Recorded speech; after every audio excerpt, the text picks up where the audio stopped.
45वां बाब। यूसुफ अपने भाइयों को बताता है कि मैं कौन हूं।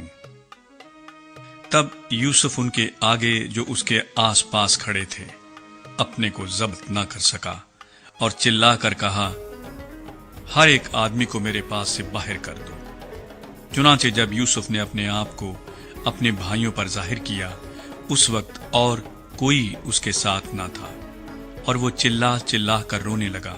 और मिस्रियों ने सुना, और फिरौन के महल में भी आवाज गई। और यूसुफ ने अपने भाइयों से कहा, मैं यूसुफ हूं, क्या मेरा बाप अब तक जीता है?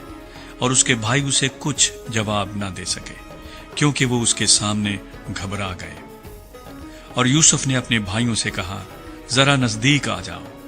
और वो नजदीक आए। तब उसने कहा, मैं तुम्हारा भाई यूसुफ हूं, जिसको तुमने बेचकर मिस्र पहुंचवाया। और इस बात से कि तुमने मुझे बेचकर यहां पहुंचवाया, ना तो गमगीन हो और ना अपने अपने दिल में परेशान हो, क्योंकि खुदा ने जानों को बचाने के लिए मुझे तुमसे आगे भेजा। इसलिए कि अब 2 बरस से मुल्क में काल है, और अभी 5 बरस और ऐसे हैं जिनमें ना तो हल चलेगा और ना फसल कटेगी। और खुदा ने मुझको तुम्हारे आगे भेजा ताकि तुम्हारा बकिया जमीन पर सलामत रखे और तुमको बड़ी रिहाई के वसीले से जिंदा रखे। बस तुमने नहीं, बल्कि खुदा ने मुझे यहाँ भेजा, और उसने मुझे गोया फिरौन का बाप और उसके सारे घर का खुदावंद और सारे मुल्क मिस्र का हाकिम बनाया। सो तुम जल्द मेरे बाप के पास जाकर उससे कहो, तेरा बेटा यूसुफ यूं कहता है कि खुदा ने मुझको सारे मिस्र का मालिक कर दिया है। तू मेरे पास चला आ, देर ना कर। तू जशन के इलाके में रहना, और तू और तेरे बेटे और तेरे पोते और तेरी भेड़ बकरियां और गाय बैल और तेरा मालो मता, ये सब मेरे नजदीक होंगे, और वहीं मैं तेरी परवरिश करूंगा, ता ना हो कि तुझको और तेरे घराने और तेरे मालो मता को मुफलसी आ दबाए, क्योंकि काल के अभी 5 बरस और हैं। और देखो, तुम्हारी आंखें और मेरे भाई बिन्यामीन की आंखें देखती हैं कि खुद मेरे मुंह से ये बातें तुमसे हो रही हैं। और तुम मेरे बाप से मेरी सारी शान शौकत का जो मुझे मिस्र में हासिल है और जो कुछ तुमने देखा है सब का जिक्र करना, और तुम बहुत जल्द मेरे बाप को यहाँ ले आना।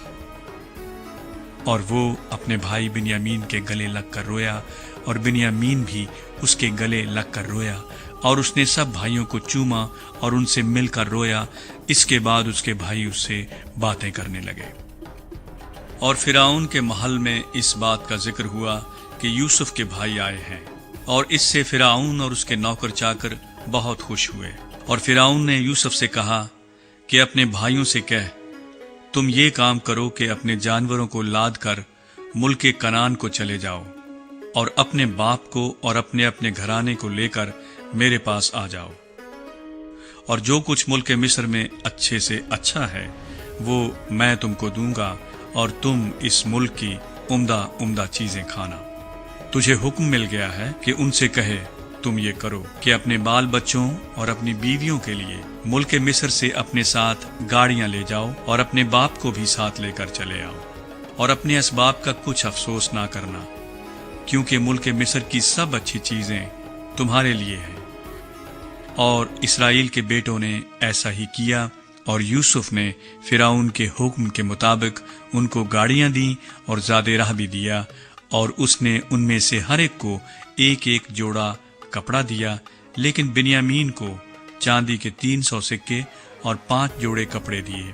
और अपने बाप के लिए उसने ये चीजें भेजी, यानी 10 गधे जो मिस्र की अच्छी चीजों से लदे हुए थे, और 10 गधियां जो उसके बाप के रास्ते के लिए गल्ले और रोटी और ज़ादे राह से लदी हुई थी। चुनाचे उसने अपने भाइयों को रवाना किया, और वो चल पड़े। और उसने उनसे कहा, देखना कहीं रास्ते में तुम झगड़ा न करना।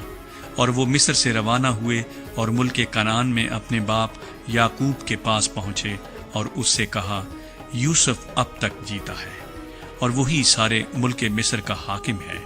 और याकूब का दिल धक से रह गया, क्योंकि उसने उनका यकीन न किया।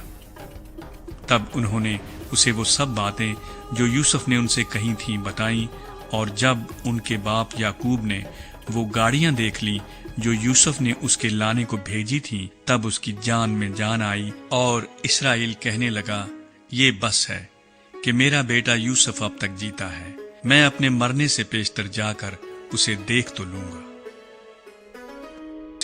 لوں گا۔